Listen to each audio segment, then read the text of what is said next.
Assalamualaikum warahmatullahi wabarakatuh. Hai Sobat Mansa, bertemu lagi dengan saya Nihri Rizkuna Awaliyata Rohman di podcast Mansa Tunganju. Pada kesempatan kali ini kesempatan yang cukup langka nggih Bapak-bapak niki, bertemu dengan bapak-bapak dari Dinas Lingkungan Hidup. Dari mana Pak? Dari bidang pengelolaan sampah Pengelolaan dan sampah. limbah berbahaya, beracun dan beracun. Oke. Bersama saya di sini bisa memperkenalkan kepada pemirsa ini Bapak Sumadi, nggih, sarjana teknik magister kesehatan lingkungan. Bisa disapa dulu Bapak pemirsa dan memperkenalkan. Assalamualaikum warahmatullahi wabarakatuh. Pemirsa, perkenalkan kami Dinas Lingkungan Hidup Kabupaten Nganjuk. Pada saat ini posisi di bidang pengelolaan sampah, limbah bahan berbahaya dan beracun atau PSLB 3 Kabupaten Nganjuk. Nama saya Sumadi. Pada saat ini posisi usia yang ke-54 tahun saya. Alhamdulillah. Masih 4 tahun lagi untuk pengabdian. Masya Allah. Semoga kita bisa mencapai masa bakti yang sangat puncak purna wirawan nantinya. Terima kasih. Mohon doanya sukses selalu untuk Hari Peduli Sampah Nasional yang jatuh tanggal 21 Februari 2024. Bisa dikenalkan juga Bapak. Ini bersama kami ini Bapak Lili. Beliau operator kendaraan angkut sampah. Berikutnya Pak Daryono. Beliau adalah petugas khusus penanganan sampah.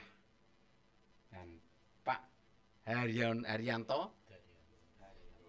Pak Haryanto beliau adalah luar biasa Satgas, petugas khusus pengelolaan dan penanganan sampah se-Kabupaten Nganjuk. Nah, ini Pak Haryanto, Pak Daryono. Ya, yang di sebelah sana ada Pak Lamidi. Bapak bisa sapa pemirsa, Bapak. Ada Pak Lamidi. Beliau adalah petugas khusus ini, sangat khususnya ada di pengelolaan persampahan Kabupaten Nganjuk. Selanjutnya ada Pak Gunadi. Pak bisa? Ada Pak Gunadi. Kami ini semuanya orang-orang yang peduli sampah. Walaupun sampah ini dibuang, tapi kami yang peduli. Dan ini tugas kami untuk menjalankannya. Itu yang mungkin bisa kami sampaikan. Terima kasih, Mbak. Mungkin bisa dijelaskan dulu nih visi dan misi dari program kerja Bapak ini untuk 1 tahun atau 2 tahun yang akan mendatang, bisa dijelaskan Pak? Iya.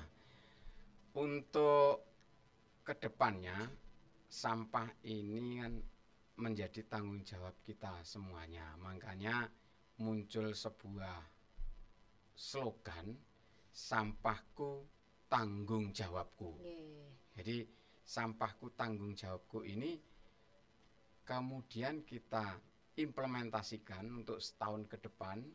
Diharapkan kita ini semua kita ini peduli terhadap kebersihan yang menghasilkan sampah dan peduli terhadap sampah plastik di lingkungan kita sendiri.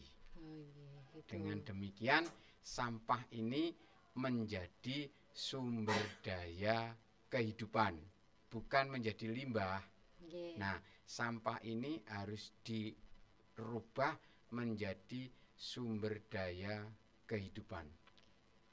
Bisa menjadi sumber daya nutrisi alamiah dari sampah organik, sumber daya produktivitas dan ekonomi dari sampah plastik dan sampah ekonomis. Dengan demikian, sampah sumber daya peningkatan kesejahteraan kita. Itu harapan kami setahun ke depan.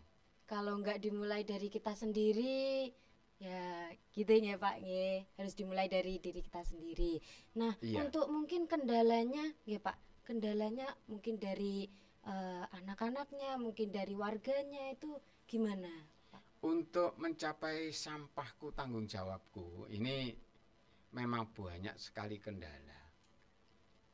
Yang paling banyak? Yang paling banyak emang kesadaran dari masyarakat kita sendiri.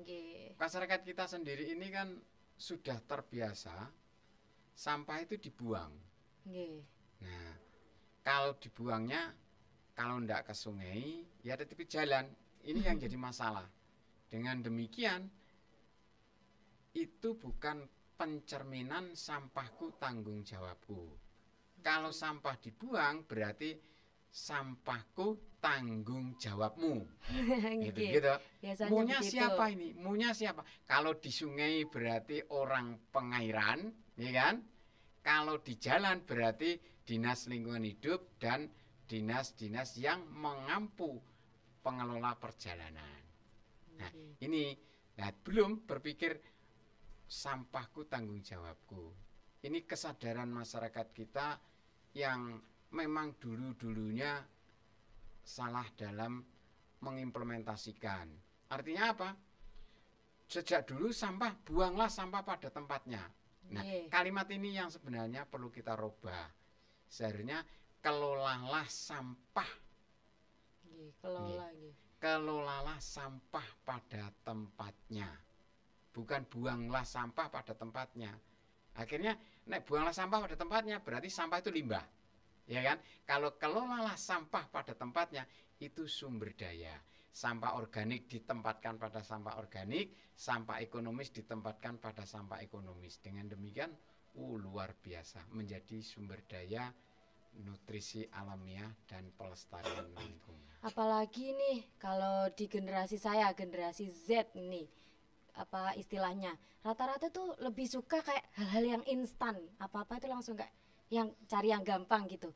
Jadi lebih banyak nyampahnya, apalagi di makanan-makanan kayak pakai styrofoam, terus ini pakai tempat-tempat yang sekali pakai. Nah, itu caranya apa, ada tips and triknya nggak Pak buat generasi Z ini?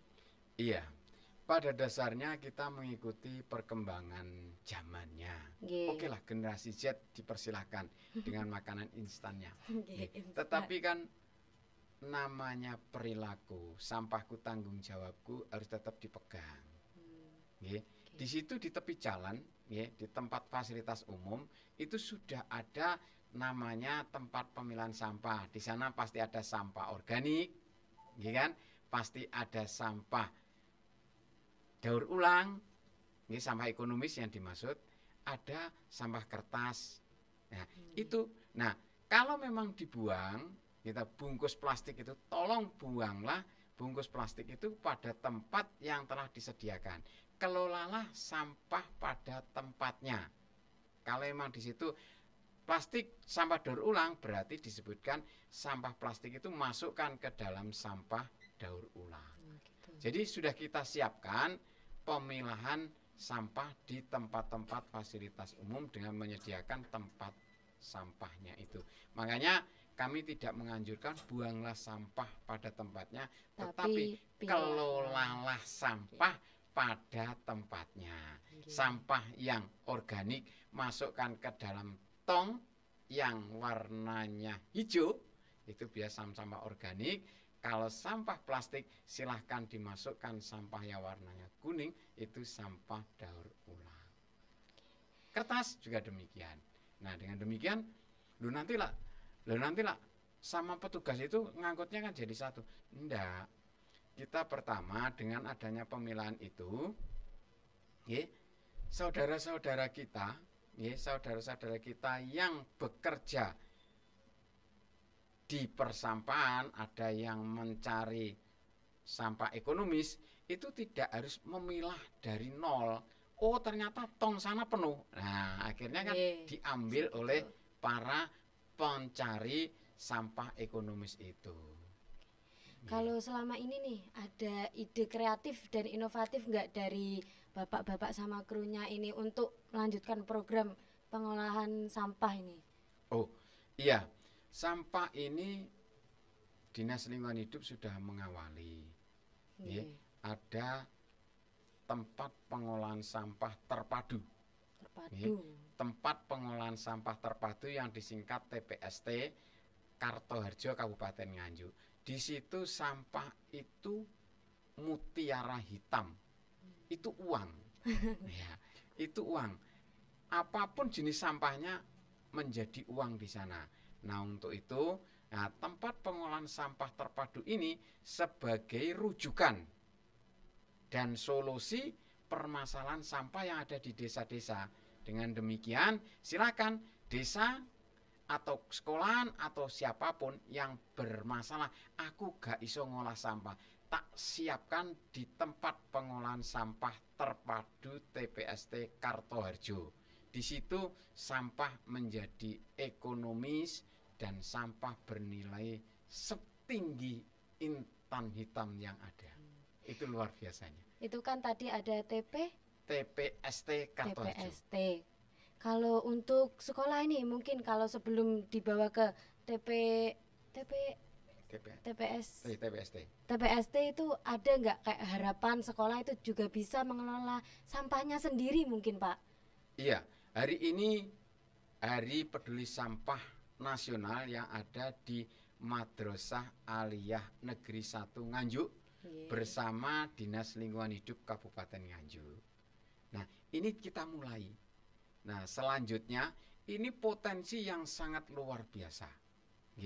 Kalau setiap harinya, katakanlah setiap 3 hari sekali, setiap siswa peduli terhadap sampah plastik, maka akan menghasilkan plastik ekonomis yang bernilai tinggi dari sekolahan ini.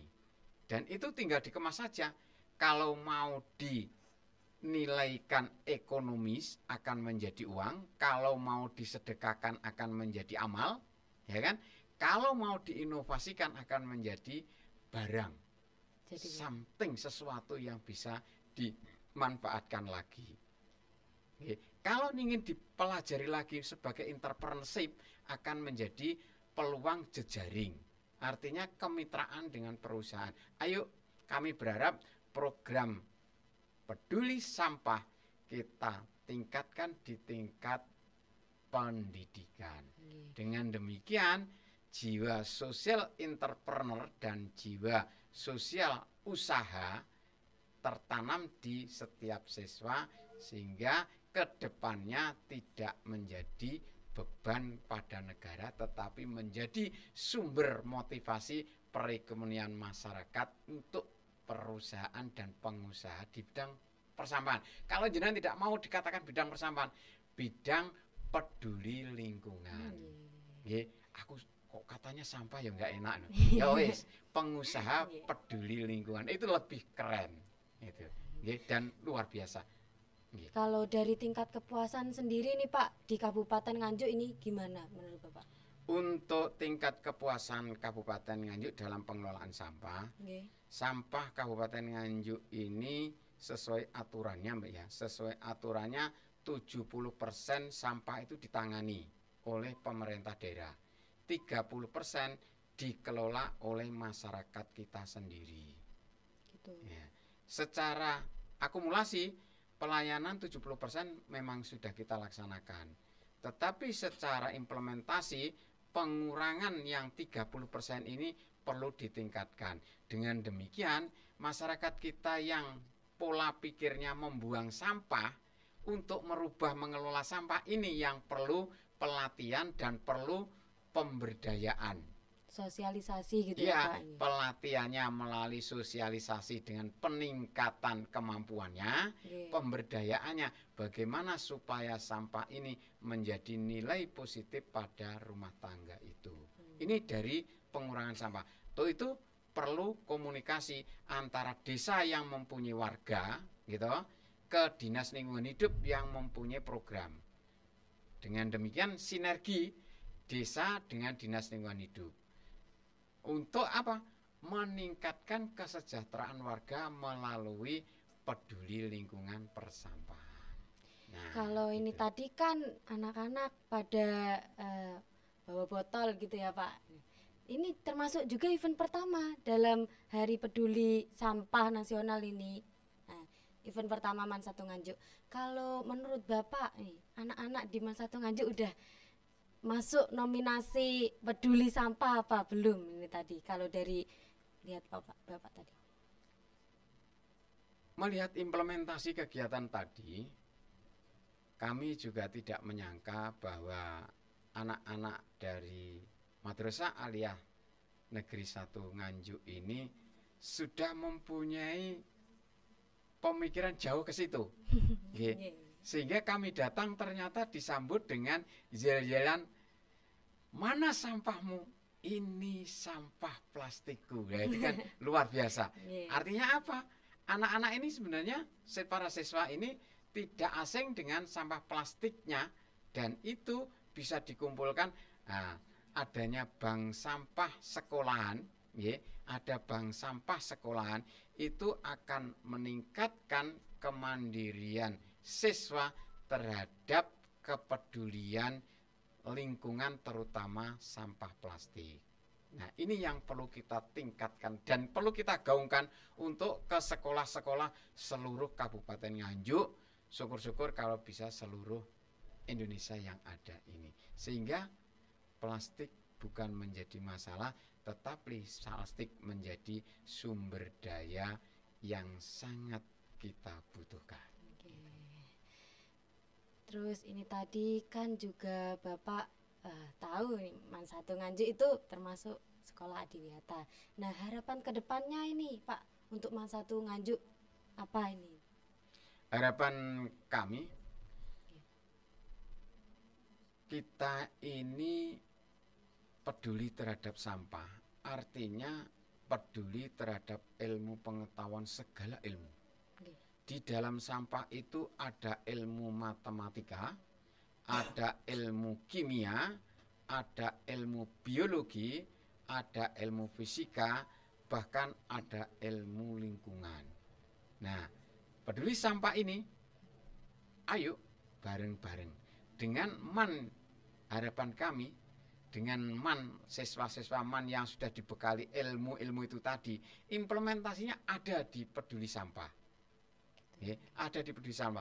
Kalau katakanlah pelajaran biologi, bagaimana sih sistem fermentasi di dalam ragi tape? Ya kan pernah mengenal tape kan? Iya, tahu. Sebenarnya tape itu ada fermentasi pembusukan. Itu pun terjadi pada sampah. Sampah kalau ditumpuk 3 hari aja terjadi fermentasi. Tape demikian, telo itu singkong kalau diragi, kasih fermentasi gitu, bakteri itu menjadi busuk juga gitu, busuk juga 3 hari jadi busuk itu. Sama kalau tape enak, tetapi kalau sampah akan berubah menjadi gas. Ada yang namanya gas, ini pelajaran kimia gitu. Ada yang namanya gas CH4 metana gitu. Ada H2S asam sulfida, ada nitratnya. Nah, di situ loh, itu luar biasa. Makanya ayo bareng-bareng, sampah ini kalau numpuk akan menjadi masalah, tetapi kalau kita pilah akan menjadi berkah yang luar biasa. Masya Allah, gitu. Ya Pak. Nah, sebelumnya nih teman-teman numpang promosi dulu nggih Pak? Nggih. Iya. Nah, Man Satu Nganjuk ini membuka penerimaan siswa didik baru. Nah, buat teman-teman nopo saudara-saudara Bapak, anakipun Bapak, ngenten yang sudah berada di kelas 9 SMP atau MTS. Nah, Man Satu Nganjuk bisa nih jadi salah satu alternatif sekolah pilihan. Nah, apa sih program keunggulannya di Man Satu Nganjuk? Untuk Man Satu Nganjuk ini memiliki 4 jurusan, yakni yang pertama agama, bahasa, IPA, dan IPS. Yang nantinya di dalamnya juga pasti ada program-program khususnya lagi. Apalagi Man 1 Nganjuk juga ada plus keterampilan. Keterampilannya ada tata kecantikan, tata boga, desain komunikasi visual, dan tata busana. Buat teman-teman yang pengen memiliki keahlian khusus atau keterampilan nih, bisa coba juga di Man 1 Nganjuk. Nah, untuk program yang diunggulkan pada tahun ini ada program baru, yaitu program kelas digital akademik digital. Oke. Buat oke. Untuk ini mungkin sudah gimana ya? Seru sekali materinya ya Bapak. Mungkin ada close statement buat teman-teman generasi Z, apalagi untuk teman-teman atau siswa-siswi Man 1 Nganjuk nih Pak. Iya. Terima kasih, ada sebuah kalimat yang sangat luar biasa. Kita selalu dengar telah terjadi kerusakan di air dan di darat. Itu karena ulah manusia. Bentuknya apa kerusakan itu? Itu adalah kerusakan pada air karena dibuangi sampah, di darat karena dibuangi sampah, di udara sampah dibakar. Dengan demikian, maka sampah kalau salah dalam pengelolaan dengan cara membuang tadi, sampah kalau dengan cara membuang, maka disampaikan di dalam kitab itu tadi bahwa terjadi kerusakan di darat dan di air karena ulah manusia itu tadi. Untuk itu larangan terhadap kita tidak bisa dikatakan sebagai seorang yang bertakwa apabila menerjang larangan. Kita tidak boleh membuat kerusakan di muka bumi. Untuk itu, ayo supaya kita tidak merusak bumi ini, caranya dengan pengelolaan sampah sebagai sumber daya. Sampah bukan limbah, tetapi sampah adalah sumber daya alamiah yang harus kita berdayakan sebagai bahan baku peningkatan kesejahteraan kita semuanya. Itu yang bisa kami sampaikan. Kalau sampah itu tanggung jawab kita, sampahku tanggung jawabku. Nah, kalau bukan diawali dari kita sendiri, siapa lagi? Kalau nggak dimulai dari sekarang, kapan lagi? Nah, tak terasa nggih Pak, ini waktunya sudah gimana? Sudah waktunya closing gitu. Terima kasih untuk bapak-bapak ten mriki, Masya Allah sekali. Semoga bapak-bapak ten mriki pasti mendapat ridho dari masyarakat juga ya Pak. Semoga ini. Kami, saya Nihri Rizkuna dan Bapak Sumadi STMKL bersama tim pamit undur diri. Wassalamualaikum warahmatullahi wabarakatuh.